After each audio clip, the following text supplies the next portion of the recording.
The death of Madison Scott. Madison Geraldine Scott, known as Maddie, was born 29th of April 1991. She was a Canadian woman who disappeared on 28th of May 2011 after a party she attended at Hogsback Lake, 25 kilometres southeast of Vanderhoof, British Columbia. One day after the 12th anniversary of her disappearance, on the 29th of May 2023, Royal Canadian Mounted Police, RCMP, stated the remains of Madison Scott had been identified, following being found earlier that month at a rural property on the east side of Vanderhoof. Madison Scott was born to Eldon and Dawn Scott on April 29, 1991. She had two siblings, Ben and Georgia. She enjoyed dirt biking, figure skating, horseback riding, team sports, and hanging out with her friends. Scott worked as an apprentice heavy-duty mechanic in the logging industry with her father. She was described by her brother as someone who was as comfortable in a dress as she was in work coveralls. Scott spent most of her life in Vanderhoof, where she graduated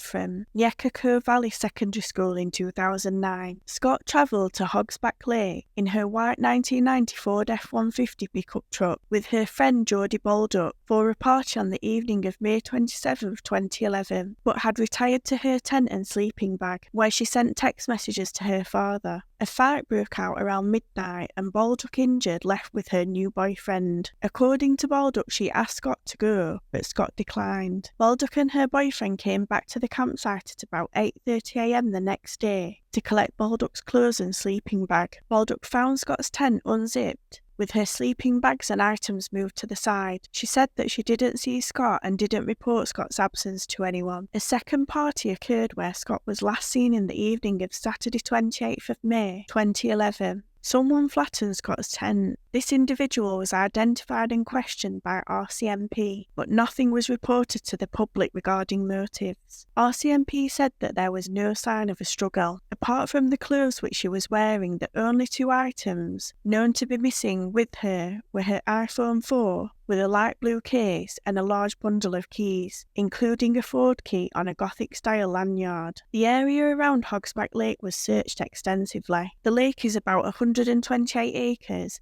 and 22 feet at its deepest, with clear water, 10 plus feet visibility. It's located 26 kilometres southeast of Vanderhoof. The area has been searched by foot quad, horseback, helicopter using a forward-looking infrared camera, divers, cadaver dogs, boat, car and truck. According to Dawn Scott, there was a particularly extensive search effort in the initial days of the disappearance, with search crews walking in extended lines hand in hand, cadaver dogs searching and dive teams scouring the lake. The helicopter search included the use of forward-looking infrared in the early hours of the morning as the ground was cool and body heat would stand out. The helicopter search covered an area east to west between Alpierre and Fraser Lake and north to south between Fort St. James and south of Sincup Mountain, totaling an area of approximately 2,788 kilometres squared. The boat search included the use of side-scanning sonar. Madison Scott's family and friends distributed information about the disappearance via billboard signs and media. A reward of $100,000 was advertised for anyone sharing information leading to the arrest of whoever was responsible. The family and friends of Scott put on an annual poker ride to raise awareness. Case coverage in the media includes an episode of 48 Hours, a documentary film produced by Scottish director Stephen F. Scowler, video blogs, and a Crime Stoppers video about her disappearance.